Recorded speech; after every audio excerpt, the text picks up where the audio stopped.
함께 나누실 하나님 말씀은 신약성경 에베소서 4장 24절에서 26절까지의 말씀입니다. 오늘은 새 사람 이분과 실천이라는 제목으로 거짓과 분노에 대해서 함께 살펴보길 원합니다. 저희는 지난 시간에 옛사람을 벗기 위해서 우리가 해야 될 의무에 대해 살펴봤습니다. 그것은 단지 우리가 기도만을 통해서 옛사람이 벗겨지는 것이 아니라 우리는 반드시 그것을 행해야 된다. 행함으로써 그 일을 이루면 된다라는 말씀을 살펴봤습니다.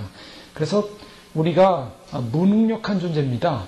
그래서 하나님 도와주십시오라고 우리의 무능력만을 앞세우지 말고 주님께서 우리에게 새 사람, 거듭난 존재로서 예수 그리스도를 받아들이면은 새로운 피조물이 된 하나님의 권세와 능력을 우리에게 부어주셨기 때문에 새로운 권능을 받은 존재다. 그것을 이길 수 있는 존재다라는 사실을 인정했습니다. 그것을 이길 수 있는 존재로서 우리가 해야 될 일이 있다면 성경에서 말하는, 말씀에서 말하는 생명에서 떠나 있는 모든 옛사람의 모습을 벗어버리라 라는 것이 실제적인 권면이었다라는 것을 살펴봤습니다. 또한 이 새 사람은 어떤 존재냐면 의와 진리의 거룩함을 입은 존재다라는 것을 통해서 결국 진리 안에 있는 존재고, 진리란 무엇인가? 진리란 바로 하나님을 아는 것이고, 아는 단계에 이르는 지식이고, 하나님을 아는 지식이란 뭔가? 구체적으로 하나님은 거룩하신 분이다. 즉 진리는 하나님의 거룩함을 아는 것이다 그랬습니다.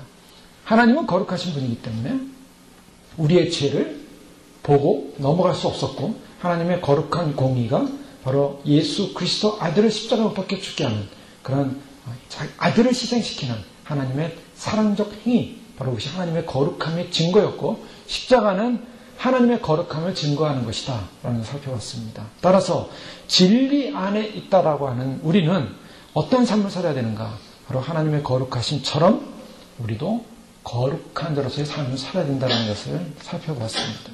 그렇다면 이것은 우리가 단지 이론적으로만 끝나는 것이 아니라 실제적으로 행해야 되는 것을 사도 바울은 계속적으로 강조하고 있습니다. 그 강조하는 말씀이 빌립보서 2장 12절 이하의 말씀 보면, 그러므로 사랑하는 자들아, 너희가 나 있을 때뿐 아니라 더욱 지금 나 없을 때도 항상 복종하여 두렵고 떨림으로 너희 구원을 이루라. 사도 바울은 우리에게 말씀합니다. 그것은 복종하는 마음으로, 항상 복종하여 두렵고 떨림으로 너희 구원을 이루라. 가만히 있어서 우리의 구원이 완성되지 않고, 구원이라고 하는 것은 주님께서 우리가 믿음으로 말미암아 의롭다 되는 인칭을 받았지만, 그러나 그 구원의 완성을 이루는 것은 바로 두렵고 떨림의 복종이 있어야 한다라고 말씀하고 있습니다. 이 두렵고 떨림의 복종은 바로 우리가 믿음으로 행해야 되는, 바로 믿음으로 행해야 되는 그런 삶으로서, 그러기 위해서 우리가 해야 될 일들 가운데 어떠한 부류, 어떠한 장소, 어떠한 사람들, 즉 옛사람과 연관되어 있는 그런 것들을 피해야 한다는 것을 살펴봤습니다. 결국 새 사람을 입는다라는 것은 결국 새 사람으로 장악되게 하라. 우리가 거듭남으로 말미암아 하나님 나라로 옮겨진 존재가 되었다면, 이제는 내가 단지 입었다 벗었다 하는 옷을 입는, 그런 입었다 벗었다 하는 그런 개념이 아니라 이제는 옛것을 벗어버리고 새것만을 입고 있어야 된다라는 개념입니다. 항상성을 말하고 있는 것이죠. 주일날 교회에 올 때는 종교적인 옷을 입고 있습니다. 그러나 교회를 나가면은 세속 사람과 똑같은 생각을 합니다. 그것은 새 사람을 입은 것이 아니라는 것이죠. 오늘날 사람들이 생각하는 관념 속에는 쾌락과 물질에 대한 탐욕과 또 욕심에 의해서 어떠한 수단과 방법을 가리지 않고 세속적 가치관의 만족을 위해서 투기와 도박과 사기와 소위 대박을 꿈꾸는 그러한 추구하는 마음들을 갖게 된 것을 보게 됩니다.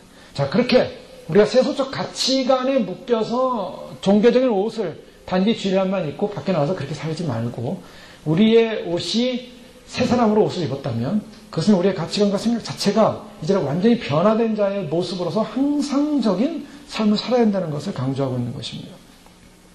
자, 그럼 항상적인 삶을 살아야 되는 것, 단지 도덕적인 어떤 변화만을 말하는 것이 아니라 그랬죠. 그것은 주님께서 우리에게 우리 존재 자체가 어떤 것인가, 우리는 우리 안에 진리로 부름받은 바 된 진리의 삶을 적용해야 된다. 즉 우리는 이제는 죄에 대하여 죽은 자요, 세상에 대하여 죽은 자요, 세상의 가치관에 대하여 죽은 자요, 하나님에 대해서는 산 자로서 삶을 살아야 된다. 로마서 6장 11절에 말씀하고 있습니다. 완전히 이제 바뀐 삶이죠. 변화된 삶이죠. 에베소 교회 성도들 향해서 사도 바울은 그런 변화된 자의 삶의 항상성을 말하고 있는 것입니다. 예수 그리스도 안에서 나는 새로운 사람이다. 아침마다 일어날 때마다 또한 순간순간마다 사단은 우리에게 믿음을 지킨다는 것, 그것은 굉장히 무능력한 거야. 믿음으로 산다는 거, 하나님이 어디 있냐? 하나님이 보이냐? 하나님 당장 도와주냐? 너가 만족하는 만족을 채워주냐? 당장 하나님께서 기적을 일으켜줬냐? 하면서 하나님을 신뢰하지 마. 하나님은 그렇게 신뢰할 대상이 아니야. 그러니까 네 힘으로 살아. 네 의지대로 살아. 사단이 우리에게 요구하는 것은 바로 그런 옛 습관, 옛 반복, 옛 사고, 옛 생각을 심어놓는 것입니다. 그러나 그럴 때마다 우리는 어떻게 됩니까? 아니야, 나는 주님 안에서 진리로 말미암아 거룩함과 의로움을 입은 새 사람이야. 그러니까 너의 그런 옛 사고에 대한, 옛 사람에 대한 하나님을 비방하는 것에 대한, 또 하나님에 대해서 무능력한 하나님을 생각하게 하는, 또 하나님을 의지하지 못하게 하는 그런 어둠의 세력, 너 사단은 떠나가라. 이렇게 선포해야 될 줄로 믿습니다. 그것이 새 사람의 삶의 모습인 것입니다. 육체의 어떤 모양으로 갖지 말고 내지 말라. 육체가 속한 어떤 것, 육체가 갖고 있는 생각들, 육체의 것은 다 죽여야 된다라고 말씀을 드렸습니다. 그래서 mortify라는 말을 썼죠. 완전히 육체의 것을 통제하고 제어하고 억제하고 육체를 따라가지 말고 육체를 완전히 소위 말해서 이 mortify라는 말 다른 말로 하면 이 권투 선수가 완전히 KO패를 시키는 것입니다. 넉다운을 시키는 것입니다. 그래서 아주 꼼짝 못하게 이제는 더 이상 그 옛사람이 나에게 살아나지 못하도록 인정하라는 것입니다. 그렇게 해서 좀 더 구체적으로 살펴보면요. 우리가 어떻게 하면 그러한 새 사람의 항상성을 유지할 수 있는가? 말씀입니다. 왜 그렇습니까? 진리의 거룩함. 진리는 하나님의 거룩함을 아는 것이라 그랬습니다. 그런데 그 하나님의 거룩함을 안다는 것은 어떻게 알 수 있습니까? 하나님의 거룩을 아는 방법. 우리가 가만히 있으면 하나님의 거룩을 알 수가 없습니다. 저 밖을 날씨 좋은 저 자연 만물을 보고 있으면 참 하나님의 거룩하십니다. 이게 잘 느껴지지가 않아요. 참 놀기 좋다. 밖에 나가볼까? 이런 생각이 들죠. 하나님이 거룩하신 분이다. 잘 안 느껴집니다. 언제 하나님이 거룩하신 분이라는 게 느껴집니까? 우리가 말씀을 통해서입니다. 주님께서 말씀을 통해서 계시하시는 것은 하나님의 거룩하심을 성경을 통해 계시한다 그랬습니다. 그래서 이 아담 타락이로부터 모든 구속적 가치관, 구속사적인 의미는 다 하나님의 거룩, 죄를 없애게 한 인간의 죄를 사하시고 하나님의 거룩을 드러내고자 하는 모든 사건입니다. 내게 나오는 모든 제사법 가만히 보십시오. 그래서 하나님의 거룩을 드러내는 것입니다. 나는 거룩한 분이 너희도 거룩할지어다. 계속해서 반복하는 것입니다. 왜 제사법을 만들었는가? 거룩하라는 것입니다. 근데 그 거룩한 이유가 뭐냐? 하나님이 거룩하기 때문이라는 전제가 항상 있습니다. 예수님께서 요한복음 10장에도 겟세마네 동에서 기도하실 때 아버지요, 아버지의 거룩하신 같이 저희도 거룩하게 되기를 원합니다. 저희도 우리와 같이 되기를 원합니다. 거룩을 위해서 기도하셨다고요? 결국 우리의 존재 목적이 뭔가? 그리스도인의 존재 목적은 거룩한 삶입니다. 그런데 이 거룩한 삶은 그냥 알려지지 않는다는 것입니다. 반드시 말씀을 통해서 계시됨으로 말미암아 깨달아질 수 있습니다. 너무나 잘 알고 있는 말씀입니다. 그러나 이 말씀을 실천하기 어려운 말씀입니다. 여러분, 날마다 말씀을 읽는 것을, 묵상하시는 것을 즐거워하십니까? 즐거워하고 계시다면 굉장히 많이 거룩해진 것입니다. 그러나 왠지 우리의 삶 속에서 말씀을 날마다 읽고 묵상하는 것이 그렇게 쉽지가 않은 것을 발견하게 됩니다. 말씀을 읽어야지. 말씀, 머릿속으로는, 마음속으로는 말씀을 읽어야지. 말씀 안에 머물러야지. 묵상해야지. 말씀 있는 시간을 가져야지 하면서도 읽지 못하는 것이 우리들의 현실일 수가 있습니다. 말씀에 대한 갈망하는 마음으로 달려가지 못하고 말씀에 대한 그 앞에 서서 오늘도 주님께서 나에게 말씀하시는 그 의미들을 깨닫기 원합니다라고 기대하면서 말씀 앞에 앉기보다는 썩 내키진 않지만 그래도 내가 바르게 살기 위해서는 말씀을 좀 읽어야 되고 또 성경을 1년에 한 번은 일독을 해야 된다고 하니까 한 번은 좀 읽어야 되고 오늘도 성경을 읽었는데 오늘 말씀도 그렇고 그런 말씀이구나 라고 넘어가는 정도라면 거룩과는 먼 것입니다. 우리 안에 사도 바울은 디모데에게 편지를 쓰면서 디모데에게 너희 속에 은사를 부리듯 하라고 그랬습니다. 그럼 뭘 말합니까? 부리듯 하라. 은사를 부리듯 하라. 가만히 있지 말라는 것입니다. 그것은 너희 안에 은사가 일어나도록 하라. 자, 이것은 다른 말로 하면 우리가 하나님의 말씀을 읽고 하나님의 거룩함을 알아가는 것은 가만히 앉아있다고 하나님 말씀을 통해서 우리가 하나님의 거룩함을 알아가는 것이 아니라는 것입니다. 이 안에서 찾아야 됩니다. 이 안에서 묵상되어야 됩니다. 그러니까 이 말씀 속으로 들어가야만 합니다. 내가 말씀 속으로 들어가지 않는 이상에는 이 말씀을 들고 다니는 정도의 차원에서만 우리의 신앙생활이 유지되고 있다면 아직도 거룩과는 먼 신앙이라는 예전에 어렸을 때 시골에 가면은 이 우물이 있고 펌프가 있었습니다. 요즘은 없죠. 그러나 펌프가 있는데요. 펌프질을 하려면 어떻습니까? 펌프질 다 해보셨겠지만 부슬라에서는 안 해봤는지 모르겠는데 펌프질 해봤습니까? 펌프질 이렇게 하면 물이 나옵니까? 물 안 나옵니다. 물이 안 나와요. 말라 있어요. 물은 어디 있습니까? 물은 저 밑에 있습니다. 그래서 파이프에서 이 물까지 이 파이프가 연결되어 있죠. 단지 위에서는 그냥 그 물을 끌어다닐 수 있는 도구가 있을 뿐입니다. 아무리 펌프질해도 물은 안 올라옵니다. 그럼 어떻게 해야 됩니까? 우물에서 바가지를 한 바가지 떠가지고 그 펌프에다 물을 넣습니다. 펌프에다 물을 넣고 물을 넣으면서 펌프질을 해야 됩니다. 물을 부으면서 펌프질을 팍 하다 보면 퍽 하다 퍽 하고 걸려요. 퍽 하고 걸리면서 탁 누르면은 물이 쫙 나오기 시작합니다. 그때부터 계속하면 물이 계속 나오는 거예요. 자, 중요한 건 뭡니까? 우리가 파이프라인은 하나님과 연결되어 있을 수 있습니다. 우리의 삶이 나는 하나님을 믿어. 그래, 하나님과의 생명줄은 연결되어 있어요. 믿기 때문에. 그런데 내 안에서 생수의 기쁨이 터져나오질 않아요. 왜요? 이게 하나님으로부터는 근원적인 생명의 근원이 내 안에서 터져나오질 않고 있습니다. 왜 안 터져나오십니까? 맨날 펌프질을 해요. 맨날 성경을 읽어요. 맨날 기도를 한다고 해요. 맨날 말씀을 들어요. 근데 내 삶 속에서 하나님의 그 기쁨과 생수의 감동이 터져나오질 않아요. 분명히 펌프질은 열심히 하는데 그냥 물은 안 나올 뿐이야. 이거 왜 그런가? 나는 하나님과 연결이 안 돼 있는가? 하나님의 은혜는 떠났는가? 아니요, 연결은 돼 있어요. 연결돼 있어요. 예수님 믿고 주님을 의지하고 주님 바라보는 믿음으로 와 있지만 왜 생수의 강이 터져나오지 않는가? 마른 물이 없어요. 마른 물이 무엇입니까? 그것은 우리가 하나님의 생명의 근원까지 들어갈 수 있는 접촉점입니다. 그 접촉점이 뭡니까? 말씀입니다. 말씀을 읽고 말씀 속에서 말씀 가운데 이 말씀이 처음에는 힘들고 어려운 것 같지만 이 말씀을 묵상하고 이 말씀 속에 들어가기 시작하면서 이 말씀을 어느 정도 들어가는 가운데 하나님께서 갑자기 탁 터져서 나오게 하는 어느 순간 탁 말씀이 걸리면서 어느 순간 그 말씀이 나에게 생명처럼 들어오면서 말씀이 살아있으면서 예전에는 그냥 문자로만 읽어서 기계적인 말씀이 이 말씀이 어느 날 살아서 내 마음속에 내 심령에서 확 들어오면서 이것이 아멘으로 받아들이고 믿음으로 받아들일 때 기적이 일어나기 시작합니다. 말씀은 살아있어요. 말씀은 생명이고 살아있는데 사람들은 교회 다니면서도 그럼 하나님의 말씀, 하나님의 생명의 근원과 접촉될 수 있는 근거를 갖지 못합니다. 그냥 어떤 규칙과 법칙에 의해서 기계적인 삶을 살 뿐이요, 이념적인 삶을 살 뿐이요, 실제로 행함이 없습니다. 그렇기 때문에 내 안에서 계속적으로 솟아나는 만족과 기쁨이 없어요. 그 만족과 기쁨이 없으면 항상 목말라. 왜 나는 교회 다니면서 목마르고 말씀을 들어도 목마르고 성경을 읽어도 목마르고 뭔가 채워지잖아. 그 채워져서 나에게 채워질 수 있는 뭐 단비가 없을까 하고 사람들이 헤매게 돼 있어요. 그런 사람들이 한두 명이 아니에요. 수많은 사람들이 지금 헤매고 있어요. 우리가 보지 않습니까? 생수의 말씀이 우리 안에 접촉되어질 때 그 말씀을 통해서 하나님의 말씀을 들어가기 시작하고 그 말씀 속에서 터져나오는 생명수의 강이 말씀의 능력이 말씀의 생수의 능력이 생기의 능력이 터져나올 때 하나님께서 우리의 삶에 놀라운 역사가 일어나고 변화가 일어나고 치유가 일어나고 회복이 일어날 줄로 믿습니다. 그 다음에 계속 간구해야 됩니다. 하나님을 향해 끊임없는 간구. 우리는 너무나 잘 알고 있죠. 그래서 혼자 조용히 골방에 기도하는 일을 하면서 계속적으로 주님과 새로운 믿음의 삶을 살기로 결정하는 것. 더 나가서 또 무엇이 있습니까? 가장 기본적인 베이직을 좀 살펴보는 것입니다. 새 사람을 입고 사는 삶의 모습이 무엇인가? 그 다음에 교제입니다. 성도 간의 교제. 자, 믿는 사람 간의 교제. 같은 믿음을 가지고 있는 사람들의 교제. 주님 오심을 믿고 있는 사람들 간의 교제. 여러분 예수님 오심을 믿고 있지 않은 사람들과 조금만 얘기해 보십시오. 그러면은 주님 오심에 대한 막연한 그런 기대조차도 없이 그냥 세속의 영으로 가득 차게 됩니다.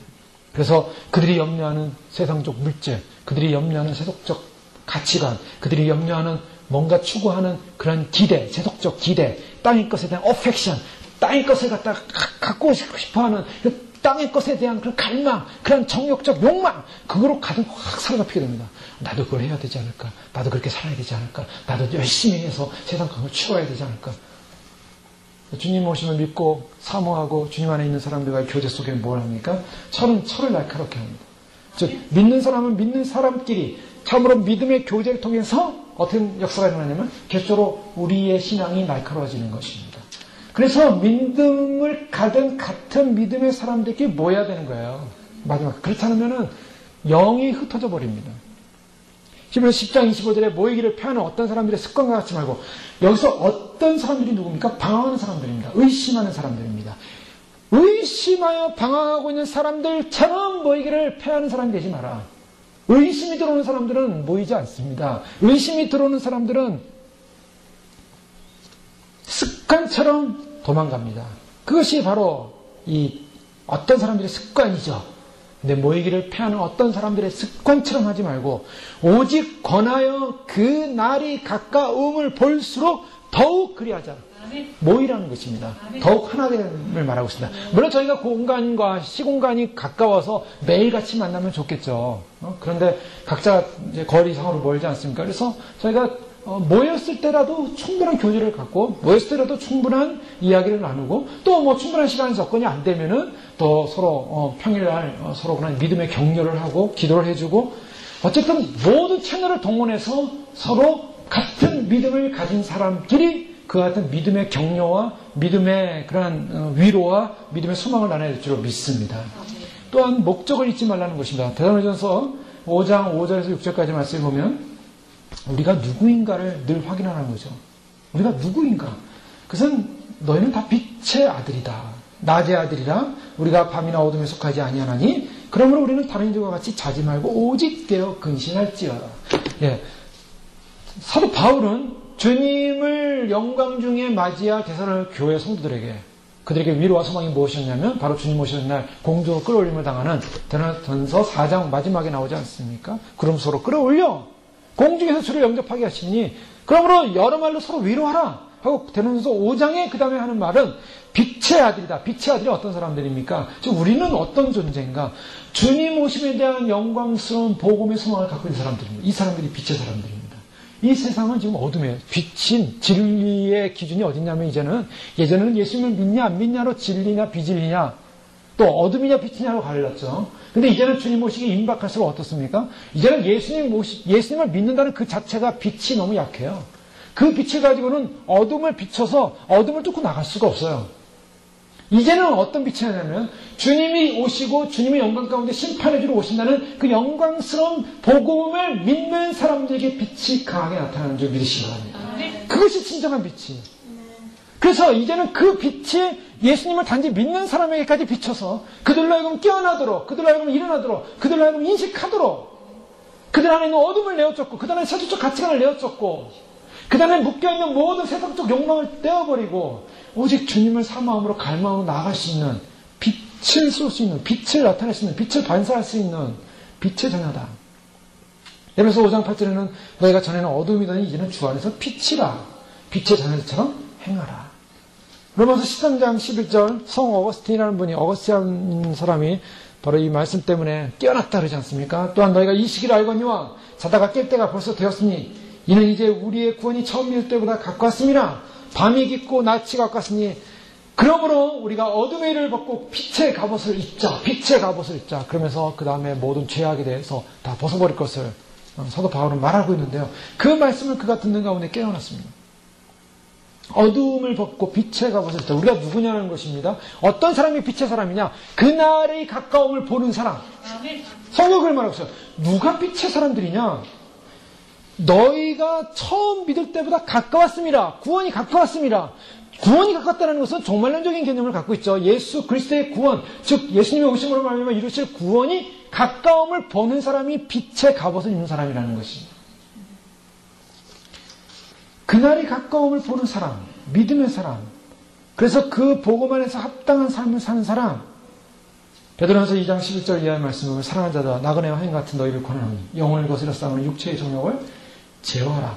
너희가 이방인 중에 행실을 선하게 가져 너희를 악행하다고 비방하는 자들로 하여금 너희 선한 일을 보고 권고하시는 날에 하나님께 영광을 돌리게 하려 하십니다.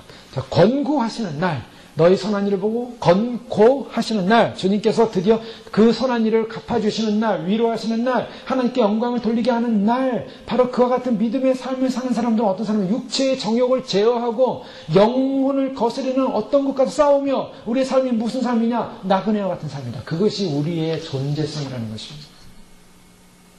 그런 나와 그네 같은 삶을 사는 것은 이제 밤이 깊고 낮이 가까웠으니 낮이 가까운 그날을 바라보면서 요한일서 3장 2절 말씀에 사랑하는 자들아 우리가 지금은 하나님의 자녀라 장래 어떻게 될 것은 아직 나타나지 않았으나 그가 나타나심이 되면 우리가 그와 같을 줄 아는 것을 그의 계신 그대로 볼 것을 인함이니 그날을 향하여 그의 나타남을 향하여 달려가는 믿음의 사람들 그날을 인식하는 사람들 바로 그것이 우리가 갖는 우리의 삶의 목적을 놓지 않는 것이라는 것입니다. 새 사람을 입는 방법은 무엇입니까? 말씀을 통하여 기도를 통하여 어떤 교제를 통하여 더 나가서 우리가 어떤 존재를 갖고 어떤 존재성의 믿음을 가지고 살고 있느냐 어떤 존재냐 우리 빛의 자녀다 빛에 있다 주님의 오심을 믿고 준비하는 사람들이다 임박할 면류관을 소망하며 달려가는 믿음의 사람들이다 우리는 이 땅에 사는 것이 아니라 영원한 도성을 향하여 달려가는 그날을 준비하는 사람들이라는 분명한 인식을 갖고 있을 때 새 사람을 입는 항상성에서 떨어져 나가지 않는다는 것입니다. 그런데 그것을 놓쳐버리게 되면 어떻습니까? 새 사람이 다시 옛사람으로 돌아가는 거예요. 그래서 새 사람의 삶을 살라고 주님께서 우리 부르셨는데 다시 옛사람의 삶으로 돌아가는 것입니다. 자, 불행한 것은요. 옛사람의 삶으로 돌아가는 인생이 가장 불행한 사람입니다. 주님이 새 사람으로 우리를 부르셨는데 우리의 목적은 새 사람이에요. 그리고 새 사람으로 우리를 부르셔서 그런 새 사람을 살도록 우리에게 옷을 입혀주는데 그걸 벗어버리고 다시 옛사람으로 돌아가는 거예요. 소망하지 않습니다. 믿지 않습니다. 말씀 가운데 들어가지 않습니다. 믿음의 교제를 이루지 않습니다. 혼자 독자적으로 갑니다. 이거 다 잘못된 거예요. 그래서 우리에게 그와 같은 소망을 주는데요. 그런 새 사람을 입은 사람은 이제 어떻게 살아야 되는가? 이제 옛사람 벗어버려야 된다고 이미 살펴보지 않았습니까?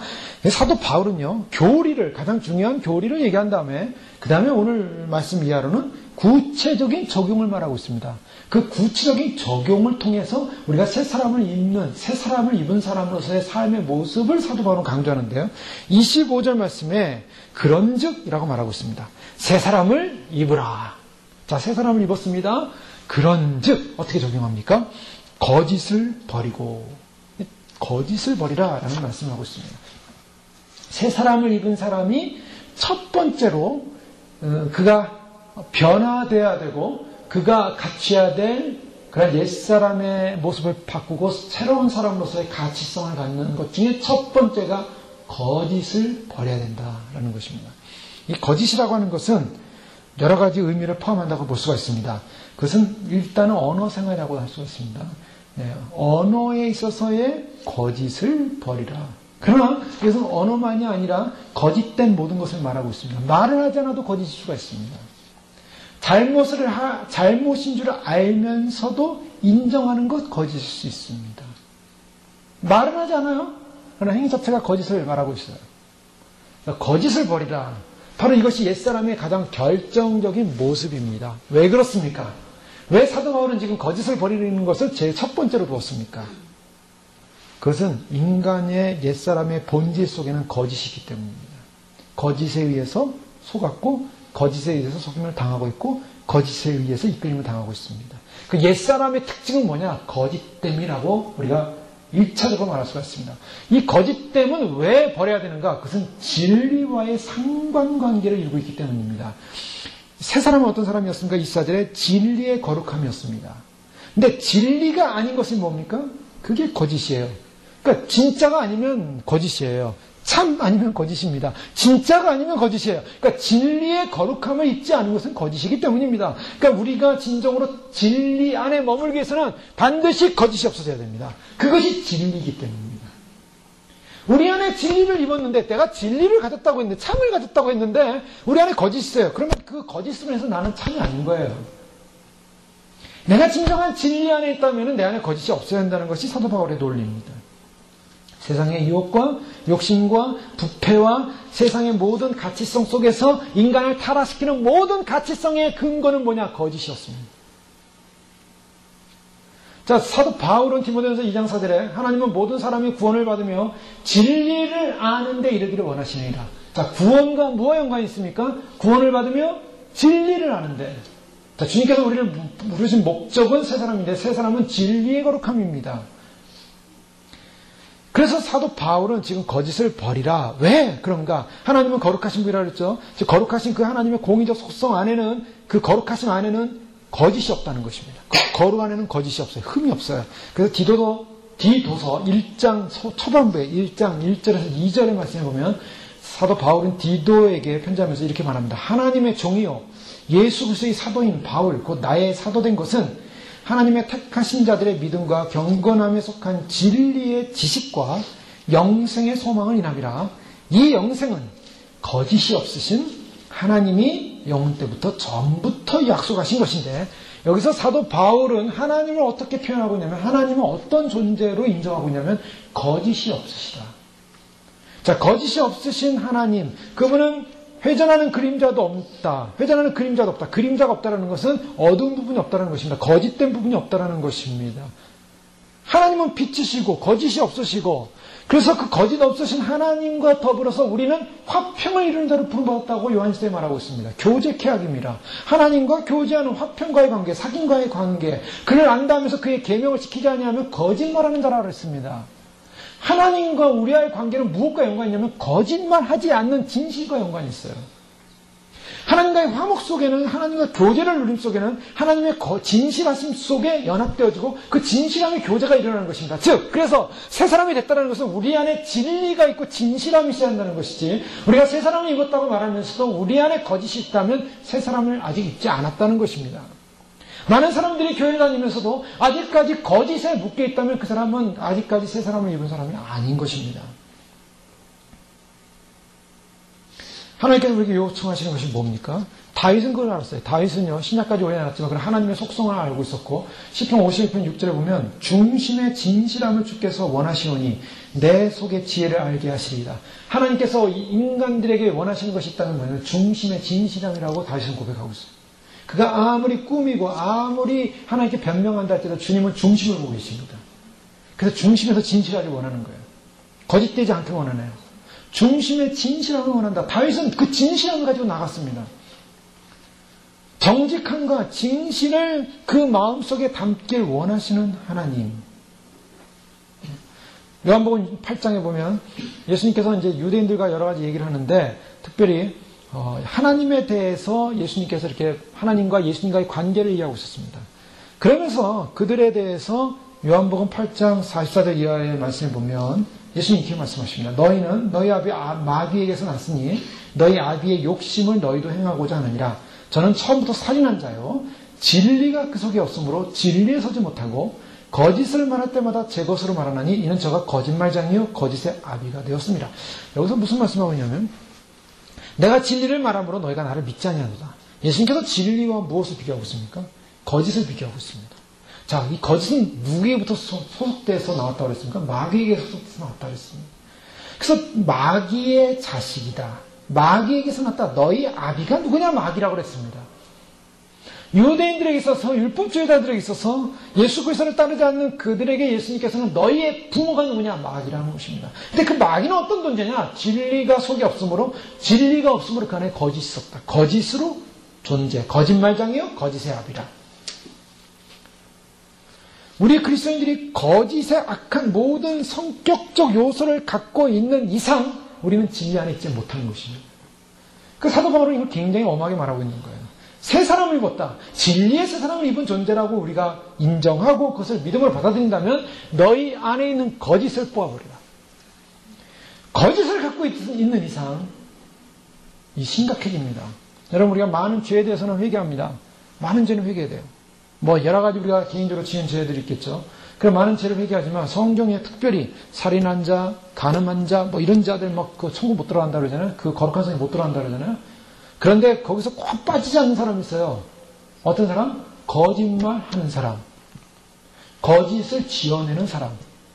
반드시 천국 못 들어갑니다. 이게 그냥 우리는 뭐 거짓말을 갖다 너무나 손쉽게 할 때가 많이 있어요. 쉽게. 그러나 그 거짓을 뽑아내지 않으면 안 된다는 게 성경의 원리입니다. 가장 무서운 예로 사도행전 5장에 나오는 아나니아 삽비라 부부의 얘기가 있죠. 이 아나니아 삽비라 부부의 얘기 속에서 성경에서 말하고 있는, 사도행전에서 말하는 초대교회에 경고를 주고 있는 메시지는 무엇이었는가? 당시에는 초대교회 성도들이 공동생활을 했습니다. 같이 모여서 삶을 살다 보니까 이 크리스찬이 되고 예수님을 믿고 나서 그들은 함께 모여서 신앙생활을 했습니다. 함께 모여 신앙생활을 하면서 그들이 자발적인 헌신을 하기 시작했어요. 누가 시켜서가 아니라 자발적인 헌신. 그래서 자발적으로 내가 하나님 앞에 내 재산을 드리겠습니다 하면서 그 당시에 자기의 것을 이렇게 내놓는 사건이 자발적으로 일어났습니다. 그것이 사도들이 요청한 것도 아니고 유도한 것도 아니고 자발적인 복음에 대한 헌신이었어요. 근데 문제는 아나니아 삽비라는 사람이 그들이 하나님 앞에 사도들 앞에서 우리도 주님 앞에서 믿음으로 우리가 기쁨으로 믿음 생활을 하겠습니다. 그래서 우리가 우리의 것을 드리겠습니다라고 고백을 했던 것이죠. 고백을 했던 것인데 그들이 그런 고백과는 다르게 사도들 앞에 나와서 그 값을 얼마를 감추고 가져왔다라고 성경은 말하고 있습니다. 자, 그것이 문제였어요. 그들이 아예 고백을 그렇게 하지 않았더라면 몰랐는데 어쨌든 간에 그러한 초대교회적 공동체 상황에서 정직함이 행해지는 상황에서 이들이 무엇인가 속이는 사건이 있었다는 것입니다. 그 속이는 사건 앞에 사도 베드로는 뭐라고 얘기하냐면 베드로가 가로되 아나니아야 어찌하여 사단이 내 마음에 가득하여 내가 성령을 속이고 땅값 얼마를 감췄느냐. 자, 성령을 속였다라고 말하고 있고 그리고 사단이 내 마음에 가득했다. 지금 이 말씀은 굉장히 경고적인 말씀이었어요. 초대교회에 굉장히 경각심을 주는 말씀이었습니다. 뭐냐 하면 하나님 앞에서 거짓됨이 얼마나 무서운 것인가. 이건 세상 사람도 아니었습니다. 크리스찬이었습니다. 하나님을 믿고 예수 그리스도를 믿고 받아들이고 초대교회 공동체의 열정과 헌신을 가지고 그 믿음으로 살려고 했던 사람들이었습니다. 그러나 그들의 마음속에 거짓이 있었기 때문에 그 거짓을 허락하지 않았습니다. 그래서 아마도 당시에 하나님의 거룩한 공동체성이 무너질 것을 하나님께서는 성령을 통해서 알려주셔서 그들의 목숨을 그 순간에 들어갑니다. 그래서 그 자리에서 즉사했죠. 죽었습니다. 부인도 나중에 들어오면서 또 그 자리에서 죽었죠. 그래서 결국에는 어떻게 됩니까? 두 사람이 이제 함께 세상을 떠나게 되는데요. 이것은 뭐냐? 경고적 메시지죠. 즉 공동체의 정결과 거룩성을 말하고 있어요. 공동체 안에 정결과 거룩을 지켜야 되는데 그 정결과 거룩을 행하지 않는 소위 말해서 양심을 속이고 하나님 앞에서 중심의 거짓을 드러냈을 때 하나님께서 그것을 무섭게 책망했던 모습, 팽망 정도가 아니라 사망에 이르는 사건을 성경에서 보여주고 있습니다. 자, 거짓이라는 것이 뭔가? 거짓이 이렇게 무서운 것입니다. 우리가 거짓이라는 것이 그냥 단순한 사건, 간단한 사건처럼 해석하고 넘어갑니다. 자기를 포장하기 위해서 넘어갑니다. 마귀의 전 존재는 거짓말이었어요. 마귀의 속성을 딱 마귀 안에 흐르는 마귀가 피가 흐르는지 모르겠지만 어쨌든 마귀에 흐르는 그런 속성을 다 뽑아내면 그거는 뭐가 있냐면 거짓이 나옵니다. 새 사람을 입으라라는 이 새 사람에서 가장 무서운 바이러스, 새 사람을 완전히 죽여버리는 암보다 더 무서운 바이러스, 이것을 가지고 있으면 치명적으로 죽어야 되는 바이러스는 뭐냐? 거짓입니다.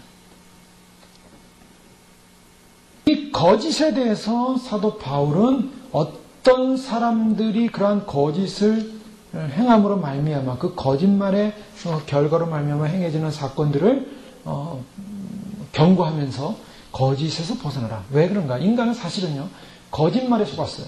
처음부터 아담에게 사단이 와서 유혹했던 방법이 뭐였습니까? 여러 번 살펴봤죠. 그것은 뭐냐면 충동질이었습니다. 무엇의 충동질이었습니까? 하나님이 너희들을 사랑하지 않아. 하나님이 너희를 오히려 대적하고 있어. 니네가 이것을 먹으면 하나님처럼 될까봐 하나님이 두려워서 너희를 못 먹게 하는 거야. 하나님은 너희를 굉장히 존귀한 것처럼 말하고 있는 것 같지만 실제로 너희를 인정하지 않는 거야. 그러니까 너희가 그것을 먹는 날에는 하나님과 같아지니까 하나님이 너희를 인정하지 않는 그거 너희가 그걸 먹으면 하나님과 같아지는 거야. 하나님은 너희를 속이고 있는 거야. 마귀는 이 아담에게, 하와에게 바로 하나님에 대한 불신을 심어줍니다. 이게 이제 가장 무서운 거짓이죠. 공동체 안에, 하나님의 공동체 안에 하나님의 사람에게 있어서 가장 치명적인 바이러스는 뭐냐? 하나님에 대한 불신을 심어놓는 겁니다. 하나님에 대한 불신. 그게 어떤 이유로든, 어떤 사건으로든 하나님을 신뢰하지 못하게 만드는 거예요. 교회 안에 드러나는 거짓된 이간질의 특징은 뭐냐? 하나님을 신뢰하지 못하게 만드는 거예요. 다른 표현으로 하면 다른 사람을 믿지 못하게 만드는 거예요. 거짓의 영이 들어와서 의심을 딱 집어넣으면요. 그 다음부터는 뭐합니까? 모든 사람이 다 의심스러워져요. 저 사람이 이 말했을까? 이 사람이 말했을까? 저 사람이 하는 말이 말까? 이 사람이 하는 말이 말일까? 요게 맞을까? 저게 맞을까? 이것도 못 믿겠고 저것도 못 믿고 이 사람도 못 믿고 저 사람도 못 믿고 저 사람도 못 믿고 하나님도 못 믿고 다 못 믿겠어. 그래서 어떻게 파면을 시키는 거예요. 그게 거짓입니다. 거짓을 하나 딱 던져놓는 거예요. 마귀가 하는 특징 가장 결정적인 것은 한 사람을 계속 속삭이는 거예요. 왜요? 마귀에게 딱 잡혀있는 인간. 거짓말 좋아하는 인간. 입에서 수없이 거짓말하는 사람. 이 사람도 이렇게 싹 거짓말하고 저 사람도 이렇게 싹 거짓말하고 이 사람도 이렇게 싹 거짓말하고 어떤 사람은 가면요. 이 사람은 이렇게 변명하면서 거짓말해요. 변명하는 사람 잘 보세요. 거짓말을 얼마나 잘하는가? 이렇게 거짓말해요. 그러면 그 다음에 또 이렇게 거짓말해요. 또 이렇게 거짓말해요. 근데 그게 다 종합적으로 들려요. 이렇게 보면. 입체적으로 다 틀려요. 안 맞아요. 네 개 하나도 안 맞아요. 저건 거짓이구나. 거짓이에요. 거짓의 영에 사로잡힌 사람이에요. 근데요, 자기는 몰라요. 자기는 워낙 능수능란하게 거짓을 행하였기 때문에 자기가 이때 이 거짓말을 했는데 이걸 까먹어요, 문제는. 그래서 여기 와서 다른 거짓말을 해요. 근데 이 거짓말을 하고 이걸 매치를 시켰는데 머리가 나쁘니까 이거를 거짓말을 했고 이거를 매치를 못 시켜요. 생각을 못 해요. 그리고 이 사람한테 또 이런 거짓말을 해요. 그러니까 이게 다 짱짱 또 종합이 돼서 내가 그 말 했는지 안 했는지 이 사람한테 이 말 했는지 저 말 했는지 저 말 했는지 기억이 안 나서 적어놨으면 모르겠는데 안 적어놓고 하도 임기응변적으로 거짓말을 해야 되기 시작하니까. 근데 저는 그런 사람들 기가 막히게 잡아내 나이보다는요. 어떨 때는 느껴져요. 다르다. 느껴지지 않습니까? 자, 문제는 뭐냐면 경계 1호입니다. 경계 1호. 경계 1호예요. 왜요? 그분을 미워하는 게 아니라 그걸 통해서 들어오는 이간의 영을 무서워하는 거죠. 예. 말을 퍼뜨리게, 어떤 사람이 말의 씨앗을 거짓으로 퍼뜨려요. 거짓으로 퍼뜨리는 거예요. 근데 자기도 몰라요, 그거를. 그건 사로잡혀 있기 때문에. 사로잡혀 있는 사람은 자기가 말을 하면서도 그 말이 사로잡혀서 말하는지 모르고 순간적으로 자기는 그것을 응기응변으로 모면하게 해서 말을 터뜨렸는데 그 인견의 말을 터뜨리는 그 조그만 거짓이 그 다음 사람에게 어떻게 해요? 포장해야 돼요. 그걸 변명하기 위해서. 그 다음 사람은 어떻게 돼? 그걸 또 변명 또 포장해야 돼요. 포장. 나중에 어떻게 됩니까? 처음 말한 것과 끝이 말한 게 달라요. 완전히 달라져 있습니다. 처음과 끝이 완전히 달라져 있어요. 이 사람이 하도 하는 말이 생겨나 버렸어요. 왜요? 자꾸 포장하니까. 거짓의 증거입니다. 근데 문제는 뭐냐면 그 거짓의 바이러스에 딱 감염이 되면 사람들이 그 다음 들어오는 게 의심형이 들어온다는 거예요. 그게 무서운 겁니다. 공동체를 깨는 결정적인 건 의심형이에요. 거짓말하는 사람은 불행한 사람이에요. 그 사람은 하나님께 심판받습니다. 진정으로 회개하고 벼락하고 성령의 은혜로 다시 거듭나지 못하면 그 사람은 심판받아요. 지옥 갑니다. 공동체를 깨는 거짓말장이들은 지옥 가요. 그가 아무리 성경을 알고 말씀을 알고 뭘 알고 소용없습니다. 그런 거짓말장애들은 천국 못 가는 거예요. 그런데 문제는 공동체가 깨진다는 거예요. 그래서 거짓은 뭐냐면 거짓은 이것이 이제 눈덩이처럼 늘어납니다. 점점 늘어나고 커지면서 진행이 돼가기 시작해요. 그리고 복잡하기 시작해요. 그 다음에 나타나는 게 술책입니다. 자꾸 꾸며내야 됩니다. 고상하고 정당한 자고 자기는 고상하고 정당한 아무 문제가 없다는 것을 자꾸 꾸며내야 돼요. 거짓의 가장 핵심적인 본질은 뭐냐? 인간 안에 있는 자기 중심성, 자기애입니다. 자기를 보호하기 위한 모든 사건이 다 거짓이에요. 진실하라는 말은 뭐냐? 다윗은 그걸 알았어요. 아무리 하나님 앞에서 하나님 내가 이 상황이 이랬습니다. 하나님 상황했어요. 그런 거 말하지 말라는 거예요. 내가 주 앞에 범죄했습니다. 그럼 끝이에요. 그럼 주님 용서하시는 거예요. 그걸로 끝이에요. 인간의 체질을 아셨어요, 주님이. 다윗은 나의 체질을 아셨다 그랬어요, 주님. 내가 못해서부터 죄악 중에 출생하며 그냥 인정해버렸어요. 나는 아무것도 아니다. 나는 왕이고 뭐고 나는 이스라엘 왕이고 뭐고 아무것도 아니다. 나는 모태 중에 죄악 중에 출생했고 나의 체질을 아시는 주님. 내가 그냥 주 앞에 죄를 졌습니다. 용서해 주십시오. 이걸로 다윗은 용서받은 거예요. 물론 그에 대한 죄값을 치렀지만 평생을 통해서 그러나 용서는 받았어요. 그런데 그 주님 앞에 자기를 드러내고 나는 죄인이다라는 걸 하기 싫어서 정말 이변하다 보면 어떻게 됩니까? 나중에는 어떻게 됩니까? 황폐해지는 거예요. 마음이 부서집니다. 불행해집니다. 자기 우상, 자기 만족. 이게 뭐냐? 바로 자기라는 것을 보호하기 위해서 소위 말해서 자기의 분을 풀기 위해서 자기를 분을 푼다는 거 뭡니까? 자기의 존중. 그러니까 내가 나의 분을 품으로 말미암아 자기를 스스로 위로하는 거예요. 자기를 왜 위로합니까? 난 존귀한 존재니까. 난 상처받으면 안 되니까. 나는 인정받아야 되니까. 나라는 얼마나 가치 있는 존재가, 나라는 가치 있는 존재가 상처받으면 안 되지. 이 나를 괴롭게 했던 모든 악당들을 내가 다 처리한다. 네가 나한테 그런 말을 했냐? 너는 나한테서 처벌을 당해야 된다. 네가 나한테 그런 말을 했냐? 너는 나한테 처벌을 당해야 된다. 내가 짓밟아버리라. 내 앞에서 무릎 꿇어라. 그래야 직성이 풀려가지고 그래 나는 존귀한 존재야. 마귀죠. 그게 적그리스도입니다. 적그리스도가 영이 그런 사람에게 들어가는 거예요. 자기를 포기하지 않고 자기의 그 자존심 하나를 끝까지 살리기 위해서 발악하는 그 마귀가 아주 적그리스도가 할렐루야를 안 하겠지만 하여간 이건 내 밥이다 하고 그냥 글로 들어가 버리는 거예요. 그래서 조절하는 거예요. 거짓으로 막 유포하기 시작하는 거죠. 이 말 저 말 이 말 저 말 이 사람한테 이 말 저 사람한테 말 나는 존귀한 존재야. 나는 굉장한 존재야. 저것들은 악당들이야. 그냥 나는 존귀하고 저 사람은 나쁘고 계속 여기서 한 말 이 말 저 말 다 달라요.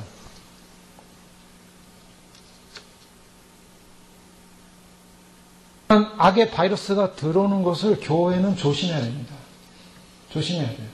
그래서 분간을 잘해야 됩니다. 그래서 말에 휩쓸리면 안 돼요. 누구 말도 못 믿겠어. 그게 아니라 진실한 사람들의 말은 믿어야죠. 하나님의 말씀 믿어야죠. 믿어야 되는데 사람 말에 좌우될 건 없고 그러나 중심, 하나님 앞에서 내가 거짓 없는 존재로서 살아가야 된다라는 그런 중심을 좇지 않고 나를 변명하고 나를 인정받으려고 조작하지 말고 죄의 조작, 거짓말의 섭리 그리고 더 나가서 거짓의 가장 또 본질적인 유형은 뭐냐면 자기 드러냄. 항상 자기라 그랬죠. 자기 드러냄을 위한 과장이 있습니다. 과장하는 사람들은 거짓의 사람들이죠. 왜 그런가? 그 이야기를 꾸며내든지 만들어내든지 그래서 과장을 시키고 멋들어지게 만들어놔야 자기가 존귀해 보이거든요. 자기를 높이기 위해서 안달난 사람들의 특징은 뭡니까? 과장을 좋아하는 거예요. 자기 과장만큼 자기를 드러내고 거칠게 시킴으로 말미암아 자기를 높이는 최고의 방법이 없어요. 그래서 인간의 죄성은 어디 있느냐? 인간의 죄성은 뭐냐면 인간의 죄성이 속았다 그랬지 않습니까? 인간의 죄성은. 그러니까 자기 존중감으로 인해서 자기를 존중하기 위해서 뭐냐면 자기 포장을 하는 거예요. 자기 포장을 하기 위해서 어떻게 합니까? 자꾸 과장. 거짓말해도 이렇게 소문에서 과장하게 하는 거죠. 내가 3만 불을 빚을 졌는데 30만 불 빚을 졌다. 그러면 돈이 많았구나. 그런 빚도 졌구나. 자기가 빚진 것보다 또 불려놔가지고 사람들한테 인정받으려고 그래요. 그런 사람도 있어요. 그 왜 그런가? 사실 이렇게 불행한 거예요. 왜요? 인정받고 싶은 게 인정받고 싶은 거. 인정받고 싶어서 그 사람 인정해줄 필요 없습니다. 인정해주면요, 그 다음에 더 인정해달래요. 또 더 인정해주잖아요? 그럼 더 인정해달래요. 그 나중에 공주가 돼요. 왕이 돼요. 그 공주병, 왕자병이 괜히 생기는 게 아니에요. 사람들이 자꾸 인정해줘서 그래요. 너는 거지다. 너 현실을 봐라. 그냥 무릎 꿇고 회개하라. 거짓. 여러분, 거짓은요, 이것은 외부에만 있습니까? 사실은 우리 안에는 이 거짓이라는 이 끊임없는 자기 거짓, 자기를 진실되게 하나님 앞에서 무릎 꿇게 하는 그런 진실함이 아니라 자기를 자꾸 보호하고 자꾸 포장하고 자기를 높이고 자기를 새롭게 하고 자기를 굉장한 존재로 만들기 위해서 계속적인 과장을 통한 그런 모습인 거죠. 자, 이것을 없애야 된다. 이것이 왜 신학적으로 문제가 있는가? 이미 살펴봤던 것처럼 이것은 교회에 대한 교리를 대적하고 적대감을 갖게 하는 소위 말해서 그리스도의 한몸된 교회를 깨는 결정적인 요소입니다. 자, 그래서 사도 바울은 뭐라 말합니까? 거짓을 버리고 각각 이웃과 더불어 참된 것을 말하라. 무슨 말입니까? 참된 것을 말하라. 그 이웃이 뭡니까? 교회 성도들이에요. 참된 것을 말하라. 몸의 지체들 간에 서로 거짓됨이 왔다 갔다 하게 되면 어떤 순간이거든요. 거짓말이 갔다 오는 것을 아까 의심이라고 했죠? 그래서 신뢰심이 깨지는 것입니다. 자, 신뢰심이 깨지면 어떻게 됩니까? 그 신뢰심이 깨짐으로 말미암아 소위 건물로서 완성되어야 하는 교회의 이 서로 연합되고 상합되는 통일성에서 문제가 생겨요. 그러니까 교회가 파괴되는 건 뭐냐? 바로 의심의 영입니다. 그래서 믿음으로 마지막 시대 믿음으로 잘 가는 교회에 어떤 영이 들어오면 적그리스의 영이 들어와요. 저는 이 말씀을 2년 전부터 말씀드렸어요. 적그리스의 영이 반드시 들어오는데 조심해야 된다 그랬어요. 그 자는 뒤에서 이상한 소리 하는 자예요. 교회가 어때? 내가 뭐 기도해보니까 어때? 이거 다 적그리스의 영이에요. 뭐가 어때? 뭐가 어때? 요런 말하는 것들 완전히 적그리스의 영이에요. 왜요? 그 말의 바이러스 하나가 사람들을 의심하게 만들어요. 그 말 하나가 하나님을 바라보지 못하게 해요. 그래서 분열시키는 거예요. 깨기 시작하는 거예요. 은혜를 깨고 하나님의 공급되는 힘을 깨고 깨기 시작하는 것. 적그리스의 영입니다. 물론 우리가 사람을 미워하진 않아요. 저는 그래요. 사람을 미워하지 않아요. 그러나 하나님께서 그 사람을 통해서 역사하려는 그런 악한 영들, 적그리스의 영들에서는 내가 대적합니다. 인정하지 않아요. 인정할 수가 없어요. 근데 그것을 인정하고 꼬꾸라지고 무릎 꿇고 하나님 앞에 회개하는 마음으로 부서지면 하나님께서 긍휼을 주시지만 부서지지 않으면 적그리스의 영으로 쓰이는 거예요. 교회의 공동체를 깨는 가장 무서운 적은 바로 그겁니다. 거짓에 습관이 된 사람들, 거짓으로 인생을 살아온 사람들, 거짓으로 포장한 사람들, 모든 것이 자기 중심으로 자기 요를 드러내기 위해서 평생을 자기 만족을 위해 살아온 인생, 다 거짓된 인간이에요. 그 자존심 깨지 않고 그거 깨지 않고 자기를 죽이지 않는 이상 세상에 박이 될 수 있어요. 누구나. 그러니까 하나님 앞에서 뭐가 거듭남입니까? 뭐가 새 사람입니까? 새 사람이라는 건요, 우리가 처음부터 새 사람 아니에요. 거의 다 거짓의 사람들이에요. 다 자기를 위해 살았어요. 사람들이 그래요. 우리가 우리 자아를 비워야 됩니다. 우리가 죽여야 됩니다. 그러면 사람들이 하는 공통적인 질문이 뭡니까? 그래도 우리 인생은 나를 위해 사는 거 아닌가라는 질문을 하게 돼 있어요. 반문이요. 나를 위해 사는 거지 뭐. 아닙니다. 그게 깨져야 돼요. 이제는 내가 산 것이 아니요 내 안에 누가 사는 것이라고요? 그리스도께서 사신 거예요. 정말 그렇습니까? 그것이 인정되지 않으면 신부가 아니에요. 마지막 길, 신부의 길, 휴거의 길 꿈도 꾸지 말아야 돼요. 내가 죽지 않는 이상 그동안 일생을 살아오면서 쌓아놨던 나의 바벨탑을 깨부셔야 돼요. 그게 여기서 부서져야지 올라가지. 여기서 안 부서졌다면 지옥 가서 하나님이 다 부숴버립니다. 다 갈아버려요. 그 끊임없는 자아의 성, 그 끊임없는 자기 이기의 성, 하나님이 그래서 갈기갈기 찢어버리는 거예요. 그래서 지옥의 형벌이 무섭지 않습니까? 끔찍하잖아요. 거기서 들려오는 절규의 소리가 무서운 이유는 뭡니까? 그렇게 인간은 악질해요. 그러니까 철저하게 하나님 앞에서 부숴야 돼요. 그렇다고 우리의 개성이나 기질을 다 빼라는 건 아니에요. 사람마다 특질 있고 개성 있고 기질 있고 성품 있고 성향 있고 혈액형도 다 다르지 않습니까? 모양도 다 다르고요. 또 스타일도 다르고요. 뭐 그걸 보이라는 게 아니에요. 여기서 말하는 핵심은 뭡니까? 내 안에 있는 살아있는 나예요. 그건 자기가 알아요. 자기가 알아요. 하나님 앞에서 진실한 모습을 갖기 위해서 하나님, 이제는 내 안에 내가 사는 것이 아니라 내 안에 그리스도께서 사시는 걸 인정합니다. 거듭남이 뭡니까? 그래서 나는 날마다 죽고 나는 날마다 태어난다. 그래서 거듭남을 강조하는 거듭나지 않고는 못 들어가는 나라. 아무리 니고데모가 율법학자였고 아무리 대단한 사람이었어도 주님이 보실 때는 완전히 이거는 태어나지도 않은 사람이에요. 네가 천국을 이야기하고 있느냐? 너는 천국에 못 간다. 너가 다시 태어나야 된다. 어떻게 태어날 수 있습니까? 다시 어머니 몸속에 들어갔다 나오면 됩니까? 이렇게 큰 게 어떻게 태어납니까? 물과 성령으로 거듭나지 않고는 하나님 나라 들어갈 수 없다. 거듭나야 됩니다. 거듭나는 순간 우리의 육체, 욕심, 우리의 옛사람, 옛것, 거짓, 이 거짓 다 뽑아버리고 진리의 거룩함으로 새 사람을 입은 존재. 그게 목적입니다. 그러니까 내가 정말 변화되지 않으면요, 내가 정말 바뀌지 않으면 변화되고 바뀐다는 것은 도덕적으로 좀 모양이 있어지고 도덕적으로 좀 점잖아지고 도덕적으로 좀 경건한 척하고 도덕적으로 좀 뭔가 예배드리는 척하고 도덕적으로 좀 찬양하는 척하고 도덕적으로 좀 말씀 있는 척하고 도덕적으로 믿음으로 뭐 신앙생활 좀 하는 척이 아니에요. 완전히 주님 앞에서 나는 아무것도 아니라는 정말 실존적 인식을 가지고 주님 앞에 다 토해내야 돼요. 어머니 뱃속부터 있었던 모든 허물과 죄, 나의 이기적, 나의 자만을 다 뽑아버려야 됩니다. 젖이고 가루가 돼서. 그래야 작은 바늘기로 들어가는 거예요. 너무나 커. 부서질수록 그 바늘기는 너무나 커요. 내가 작아지고 분자가 되고 분자, 원자, 핵으로 나눠졌나 할지라도 완전히 나라는 존재가 없어져서 다 분열돼서 한 개의 전자 크기보다 더 작은, 정말 수없이 작은 입자가 돼서 그분을 통과할 때 이 좁은 문이 왜 이렇게 커요? 살아있는 사람은 낙타가 바늘기로 들어갔지 아무리 들어가려도 그 자아가 너무 커서 못 들어갑니다. 좁은 문이에요, 그게.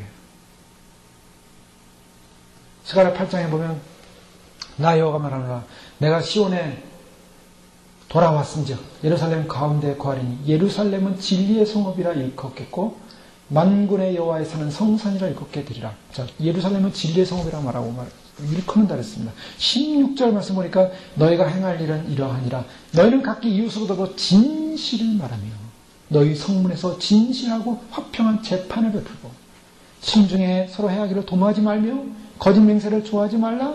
이 모든 일은 나의 미워하는 것이니라. 나 여호와의 말이야.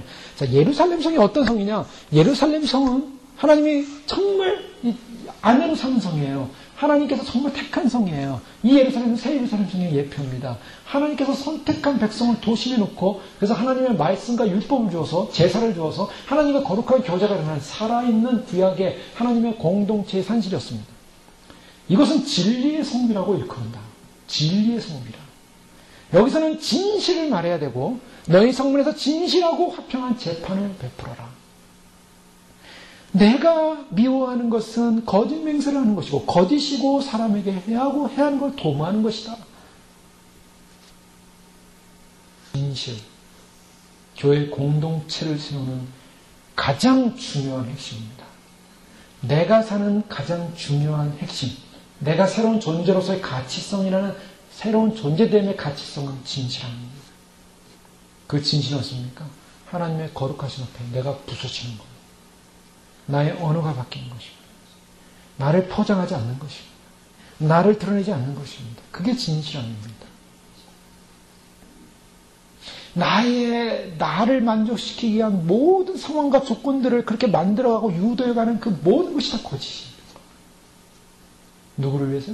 교회를 위해서? 아니요. 자기를 위해서. 자기를 위해서 산 모든 것은 육체대로 신자는 육체대로 열매를 맺을 것이다.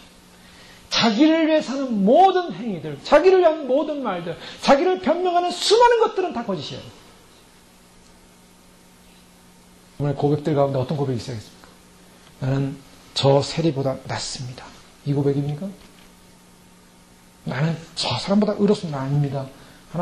하나님 앞에서는요, 나는 죄인입니다. 물론 저 사람보다 나을 수 있어요. 객관적으로. 물론 나을 수 있어요. 그러나 그 사람과 상관없이 내가 왜 저 사람과 비교합니까? 왜 내가 사람들과 비교해요? 사람들과 비교할 이유가 없어요. 우리는 인간들 다 똑같아요. 근데 단지 하나님 앞에서 내가 하나님 아무것도 아닌 존재일 뿐입니다.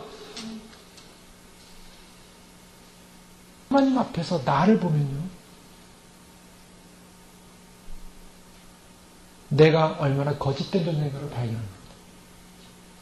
얼마나 포장하고 있는가를 발견해요. 그 포장의 껍질을 하나하나 벗겨나가십시오. 아, 이것도 포장되어 있고, 주님은 아무것도 아닌데 껍데기 벗으십시오. 이것도 포장되어 있고, 이것도 벗으시고. 하나님 앞에 다 벌거벗고, 하나님 앞에 다 드러내시고, 껍데기만 드러내지 속 내부, 위장, 내 안에 있는 모든 그런 장기들, 골수들 다 끄집어내십시오. 하나님이 다 아세요. 이 속에 뭐가 들어있는지. 그래서 나를 포장하고 있고 숨기고 있고 가장하고 있는 모든 더러운 껍질들을 다 내려놓고 하나님 앞에, 하나님, 내가 이분에서 가장되어 있었군요. 용서해 주십시오. 근데 놀라운 것은요, 그렇게 하나님 앞에 진실하기 시작하면요, 참 재밌습니다. 그게 즐거워요. 회개가 처음에는 힘들어요. 사실 회개가 자존심도 상하고 힘들고 이건 덮고 싶고. 근데 아니에요. 회개하기 시작하면 회개는 즐거운 일이에요. 회개가 왜 즐거운지 아십니까?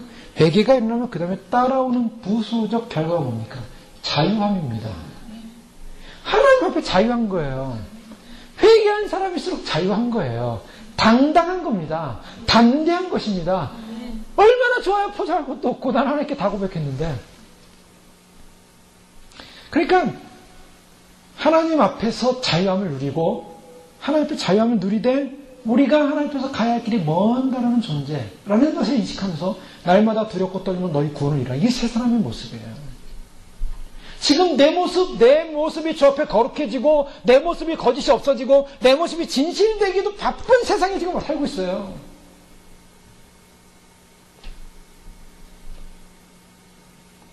자, 거짓말이 이렇게 치명적인 이러한 죄악된 모습을 갖고 있다면 오늘 또 두 번째로 보면 분을 내어도 죄를 짓지 말며 해가 지도록 분을 품지 말라. 자, 분이라는 거 이것은 사실 사람들에게서는 부정적인 의미가 담겨져 있습니다. 분하면은 뭡니까? 분하면 대부분 이제 통제 못하고 화내고 뭐 이런 거죠. 그런 건데 사실 이 분이라는 이 객관성, 이 분이라는 것은 하나님이 인간에게 주신 마음이에요. 본성입니다. 이게 타락해서 생긴 것이 아니라 하나님의 본성 가운데 있어요. 분이라는 거, 화를 낸다는 거. 근데 이것이 언제 화를 내느냐가 중요해요. 언제 분을 내야 되는가. 그러니까 예수님께서는 그것을 다 표현하셨어요. 예수님 하나님의 형상으로 계시하셨죠. 마가복음 3장에 보면 저희 마음의 완악함을 근심하사 노하심으로 예수님께서 화를 내셔서 노를 하셨어요. 왜 노하셨습니까? 혈기가 있어 노하신 게 아니에요. 그것은 진리와 비진리 앞에서 하나님의 진리와 공의적 비진리 앞에서 잘못된 것에 대한 분을 냈어요. 요한복음 2장에서도 성지에 장사하는 사람들 내어쫓죠. 내어쫓고 채찍을 만드셔서 노끈을 내어쫓으셨습니다. 로마서 1장 18절에 보면 하나님의 진노가 불 위로 진리를 막는 사람들의 모든 경건치 않은가 불의에 대해 하늘로 쫓아 나타나니 하나님의 진노가 임하여 하나님은 노하시는 분이에요. 자, 하나님의 성 가운데 불의에 대한 진노가 있습니다. 왜 지옥이 있습니까? 어떤 사람은 그러죠. 지옥 없다는 사람들, 주장하는 사람들은 하나님같이 사랑인 것이고 하나님께서 좋으신 분이 어떻게 지옥을 만들어 놓고서 사람을 고통을 줄 수 있냐. 아닙니다. 하나님 노하시는 분입니다. 지옥의 그 고통이 하나님의 사랑을 표현하고 있는 거예요. 하나님의 사랑이 그만큼 위대하다는 걸 보여주고 있어요. 요한계시록 6장 17절에 보면 그들의 진노의 큰 날이 이르렀으니 누가 능히 서리요. 진노의 큰 날이 있다. 하나님 진노하시고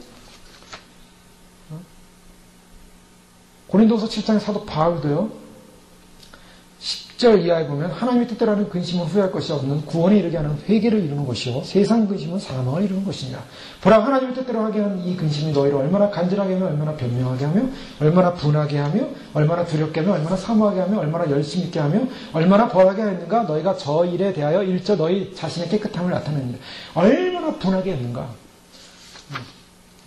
자, 죄를 짓고도 분을 갖지 못한다면 문제가 있어요. 죄에 대해서 우리가 의분해야 됩니다.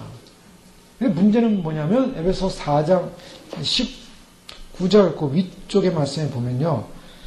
그들이 감각 없는 자가 되어 자신의 방탕에 방임했다 그랬어요. 감각 없는 자가 됐어요. 뭐냐? 죄에 대해서 분노하지 않는 거예요. 감각 없어졌어요. 냉담해졌어요. 그러니까 죄를 짓고서도 예민하지 못하고 그것이 감각 없어진 존재. 예레미야 8장 12절에 보면 그들이 가증한 일을 행할 때 부끄러워했느냐? 아니라 조금도 부끄러워 아니할 뿐 아니라 얼굴도 붉어지지 아니하였느냐? 아주 그냥 너무나 죄를 짓는 게 익숙해져 있어요. 얼굴색 하나 안 변하고 죄를 지면서도 하나도 양심의 가치를 느끼지 않고 있어요. 분노하지 않아요. 죄에 대해서. 그거는 잘못된 거예요. 이 세상에 지금 악을 치닫고 있습니다. TV와 방송들 모든 것들 보십시오. 악을 미화시키고 있어요. 동성애 미화시키고 있어요. 도덕적 하향세를 가진 걸 미화시키고 있어요. 죄에 대한 경계성이 무너지고 경향성이 죄를 짓는 경향성으로 가고 있어요. 악에 대한 죄에 대한 저항감이나 도덕적 의분을 전혀 느끼지 않고 있어요. 죄 공포들을 보면서 우리가 분노해야 되는데 그 분노하는 마음이 사라지고 있어요. 그냥 당연한 거예요. 이 세상이 그렇게 가고 있으니까. 자, 그것은 잘못된 것입니다. 그거에 대해서는 분노해야 된다는 거예요. 세상의 죄악에 대해서 분노해야 됩니다. 세상의 죄악된 타락에 대해서 분노해야 됩니다. 우리 자신의 죄성에 대해서 분노해야 됩니다. 그래야만이 주님에 대한 간절함이 생기는 거죠. 죄를 져도 사랑의 주님이니까 오늘날 많은 성도들이 교회 다니면서도 주님은 사랑의 주님이니까 다 용서해주고 다 구원해줄 거야. 거짓말하고 있는 거예요. 그거는 완전히. 죄에 대해서 분노하지 않아요. 목회자들도 죄에 대해서 분노하지 않아요. 죄에 대해서 분노하면 목사님이 오늘 왜 불편해하실까 이렇게. 다 사는 게 그런 거고 그런 거지. 그럼 좋은 말씀만 해주셔야지. 아닙니다. 죄에 대해서 분을 잃어버렸다면 죽은 생명이에요. 옛사람입니다.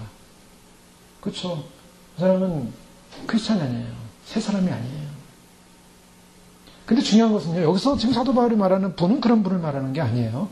분을 내어도라는 이 말 속에는 그런 분을 낸다는 건데, 근데 문제는 뭐냐면 실수하는 분이 있죠. 해가 지도록 분을 품지 말고 죄를 짓지 말라. 죄를 짓는 분이 있어요. 해가 지도록 분을 품는 분이 있어요. 그러면 이제 죄성에 관련된 분이죠. 혈기입니다. 혈기. 혈기는 뭡니까? 그건 의에 대한 분이라기보다는요. 어떤 여러 가지가 될 수 있어요. 자기를 격발시키는 거예요. 혈기. 자기 감정을 격발시켜서 아주 그냥 악한 감정을 막 드러내는 거죠. 진정으로 우리가 해야 될 일이 있다면 야고보 3장에 보면은 오직 위로부터 난 지혜는 성결하고 화평하고 관용하고 양순하고 긍휼과 선한 열매 가득하고 편백과 거짓이 없다 이러면서 결국 사랑은 언제나 오래 참는다 이런 건데, 이 성을 내면서 화를 내면서 자신을 뒤집어 놓고 산란하게 하고 마음을 쓰게 하고 집중시키지 못하게 하고 마음이 안 맞는 걸 불평하고 안절부절하고 정죄하기 바쁘고 이렇다면은 이것은 자기 혈기적 분이 일어날 수 있어요. 자, 자기 혈기적 분이 일어난다면 잘못이 나죠. 그래서 자기 혈기적 분을 이기지 못해서 어떻게 합니까? 막 때려 부순다든가 폭력을 행한다든가 창백한 얼굴하고 부들부들 떨면서 아주 그냥 악이 받친 그러한 모습을 하고 있다면, 제어하지 못하면 이건 자기 혈기적 죄의 분이라는 거죠. 자, 이런 죄의 분을 품지 말라는 것이죠. 또한 마음에 어떤 미워함과 원망의 상태를 계속 가지고 있으면서 복수심을 키우는 거예요. 그래서 복수심을 키우면서 하나님의 이 공의적 분노가 아니라 개인적 분노예요. 누구를 위해서? 자기를 만족시키기 위해서. 그래서 날마다 사람들이란 말을 묵상하면서 그냥 일을 가는 겁니다. 내가 복수해야지, 갚아줘야지. 그래가지고 따집니다. 가서. 그리고 얘기합니다. 이거 다 뭐예요? 이거는 이제 다 혈기에 들어가는 거죠. 이성적 생각을 잃어버리고 균형적 판단을 잃어버립니다. 그리고 짐승같이 되는 거예요. 본능에 의해서 이루어진 거예요. 본능에 의한 원망, 본능에 의한 자기 파괴, 본능에 의한 불만. 자, 그런 사람이 어떻게 됩니까? 아까 말씀드린 마귀가 들어가는 거예요. 사단에 의해 사로잡히죠. 그래서 사단이 하는 건 뭡니까? 그런 본능에 의한 분을 일으켜서 결국에는 자기 파괴로 가는 거죠. 스스로 자폭하게 하고, 스스로 자살하게 하고, 스스로 파괴시키는 그런 모습. 자, 화를 억누르고 말 행동을 자제함에도 불구하고 자기를 위한 자기 분노에 사로잡힐 때, 자기 중심적 성향에 자존심에 손해를 입어서 결국에는 그것에 대한 화를 낼 때, 이거 안 하면 얼마나 좋겠습니까? 그런데 우리가 화를 내고 분노를 할 때 때로는 의로운 분노는 안 하고 자기 안에 있는 자존심의 분노를 많이 일으키죠. 죄에 대한 분노는 안 하고 죄에 대한 분을 가지고 하나님 앞에 격분해하고 눈물 흘리지 않고. 근데 결국 뭡니까? 성경에서 말하는 건 뭐야? 이 분을 억제하는 방법, 죄를 짓지 않는 분은 뭐냐? 일단 해가 지기 전에 용서하라는 겁니다. 너희가 각각 중심으로 형제를 용서하자면 천부께서도 너희에게 이와 같이 하시리라. 자, 용서. 자, 상대방의 용서를 받아들이다 안 받아. 제가 말씀드렸죠. 요한일서 하면서. 상대방의 용서를 받아들이다 안 받아들이든 그건 두 번째 문제예요. 일단 내 편에서 용서가 일어나야 돼요. 그러면 끝이에요. 용서를 받아들이면 좋은 관계 회복되겠죠. 그 상대방 안 받아들이면 할 수 없어요. 그거는 본인이 하나 옆에서 해결해야 돼요. 내 편을 용서하는 거예요. 용서를 결정하는 겁니다. 그리고 로마서 12장 19절 말씀에 결정적으로 말해요. 물론 우리가 마태복음 7장에서도 비판을 받지 않아요. 심판을 받지 않으냐 여러분, 심판하지 말라. 즉 심판권이 하나님께 있다는 것을 인정하라고 했는데요. 우리가 심판하고 우리가 정죄하고 우리가 판단 내리고 우리가 사용하고 내려요. 그게 아니라 심판권 하나님에 있죠. 물론 죄에 대해서, 악에 대해서는 우리가 판단을 해야 됩니다. 주님께서 영적인 걸 판단하라고 했어요. 그러나 어떤 면에서는 이 개인적 문제, 개인적으로 격발시키는 이런 문제에 있어서는 로마서 12장 말씀에 내 사랑하는 자들아 너희가 친히 원수를 갚지 말고 진노하심을 맡기라. 기록됐을 때 원수 갚는 것이 내게 있으니 내가 갚으리라. 자, 이것이 우리 신앙에서 가장 결정적인 삶의 원리입니다. 내 원수가 줄이거든 먹이고 목마르든 마시라. 그리하면 내가 숯불을 그 머리에 쏘아놓으리라. 악에게 치지 말고 선으로 악을 이기라. 이 말씀은 뭐냐면 원수를 스스로 갖지 말라는 거죠. 자, 원수를 우리가 스스로 이건 하나님이 결국 이런 우리의 분조차도 우리 스스로 분을 격발해서 우리가 원수를 갚는 심판자가 되지 말고 하나님께 맡길 수 있는 신뢰, 하나님에 대한 신뢰를 하라는 것입니다. 자, 하나님이 하시겠다. 사실 그렇습니다. 우리가 실제로 우리 삶에 있어서 그리고 우리는 어떻게 됩니까? 죄에 대해서는 미워하죠. 죄에 대해서는 미워하고 악에 대해서 적그리스도의 영에 대해서는 우리가 대적하지만 뭐 사람은 용서하고 인정하고 받아들여야 됩니다.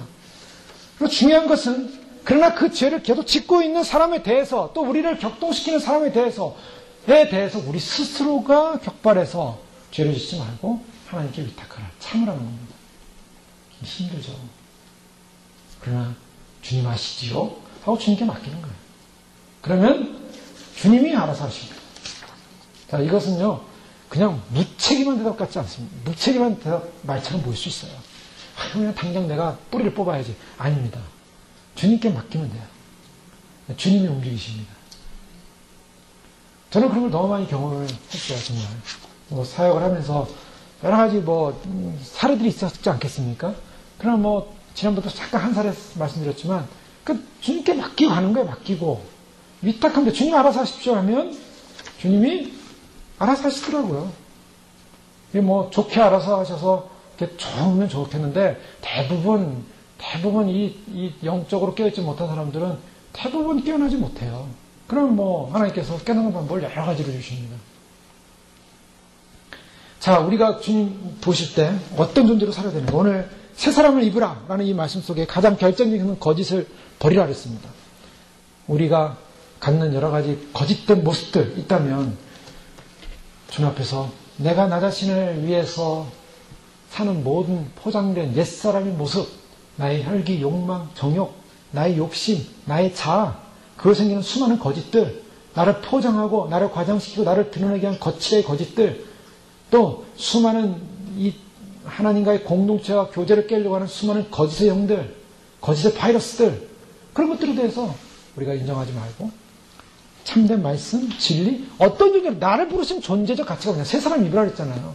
새 사람이 뭐냐? 날마다 말씀 가운데 주님을 묵상하고 주님과 교제하고 주님 앞에서 내가 부서지고 주님 앞에서 나는 아무것도 아니고 주님만 사랑하기로 결정하고 그리고 주님을 의지하고 기도하고 믿음의 사람들과 교제를 나누고 그렇지 않습니까? 주님 오심을 소망하고 그렇게 살다 보면은 이런 우리 안에 그러면서 우리 안에 들어와 있는 여러 가지 거짓된 부분이 있다면 그걸 빨리 회개하고 거짓이 이미 회개가 이루어졌다면 하나님 내 안에 들어온 오염이 있다면 빨리 깨달아서 회개하게 해주셔서 이게 거짓이 들어왔구나, 이것이 잘못이 들어왔구나, 이런 분이 들어왔구나, 빨리 회개하고 지금 거기에 묶여 있으면 안 된다는 거예요.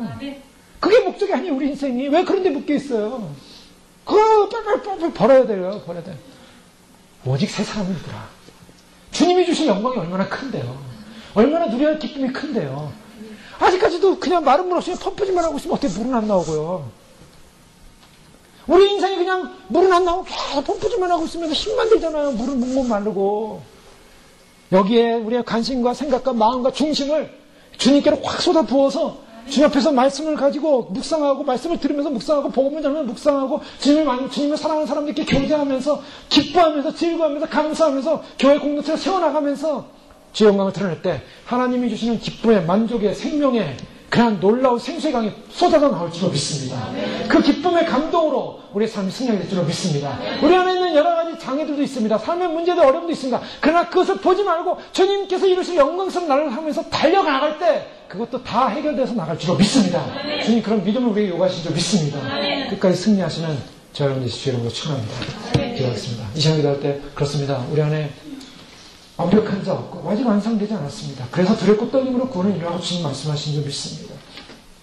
주님 앞에 다윗처럼 주님의 중심의 진실을 원한다고 하셨사오니 주님, 우리가 변명하지 않고 진실하고 주님 말씀대로 순종하고 말씀대로 행하고 말씀대로 따라 주님 주시는 생명의 기쁨, 생수의 그 영광의 생명이 쏟아져 나오는 그러한 놀라운 하나님 나라의 영광의 축복을 이곳에 누리게 하시고, 생명수의 강이 우리를 통하여서 하늘의 그 놀라운 생명수의 기쁨이 우리를 통하여 교회를 통하여 흘러가게 해주시고 차고 넘치게 하시고, 이 생명수의 강이 이제는 우리의 삶을 적시고 주변의 사람들을 적시고 모든 거짓과 모든 분노와 모든 옛사람에 속한 모든 것들이 다 떨어져나가고 다 쓸려나가고 오직 생수의 기쁨만이 넘쳐나가는 그런 믿음으로 행복하여 주시옵소서. 그 믿음의 충만을 주시옵소서. 모든 질병도 쓰러나게 해 주시옵소서. 모든 오염도 떠나게 해 주시옵소서. 모든 걱정들도 다 떠나게 해 주시옵소서. 모든 거짓 그리스도의 영 다 떠나게 해 주시옵소서. 주여 부르겠습니다. 주여, 주여, 주여. 존귀하신 아버지 하나님 감사합니다. 주님께서 주신 놀라운 생명의 영광, 말씀의 원칙의 영광, 구원의 영광, 아버지 하나님 참으로 주신 놀라운 생명의 영광으로 말미암아 주의 나라의 영광이 내 가운데 말씀하는 주님 가운데 우리 주님을 바라보면서 아버지 하나님 믿음으로 살고 말씀 살고 진리로 살고 소망으로 살며 아버지 하나님 구원의 놀라운 능력으로 살며 아버지 하나님 우리 자신이 변화되어서 아버지 하나님 저 병에 세워주길 간절히 원합니다. 우리가 주님 앞에서 거짓된 모습을 믿으며 모든 더러운 것들, 아버지 하나님 주님 모시지 그렇지 못했던 모든 더러운 것들, 주님 모시지 못함으로 주님 받지 못했던 모든 것들, 주님 모시지 그렇지 못했던 모든 것들 떠나게 해주셔서 아버지 하나님 참으로 내모든 모든 거짓의 바이러스 나사렛의 신을 나라에 떠나갈지어다. 참으로 내모든 더러운 눈에 참으로 분노와 모든 어두움과 참으로 모든 죄악들에 대해서 아버지 하나님 참으로 우리가 참으로 주 앞에 껴 준비하며 말씀과 진리의 영으로 준비하며 성령의 영으로 준비하며 그리스도의 영으로 준비하며 복음의 영으로 준비하여 말씀에 대한 진리 가운데 속에 서나오니 주여 하나님 아버지 축복하여 주셔서, 주여 하나님 임하여 주셔서, 주여 하나님 아버지 축복하여 주셔서, 주여 하나님 임하여 주셔서, 아버지 하나님 우리 모든 어둠이 떠나게 하여 주셔서, 아버지 하나님 우리가 옛사람에 머물 수가 없습니다. 옛사람에 있을 수가 없습니다. 이제는 우리가 다 옛사람의 모습 가지고 있었지만 아버지 옛사람대로 살 수가 없습니다. 주여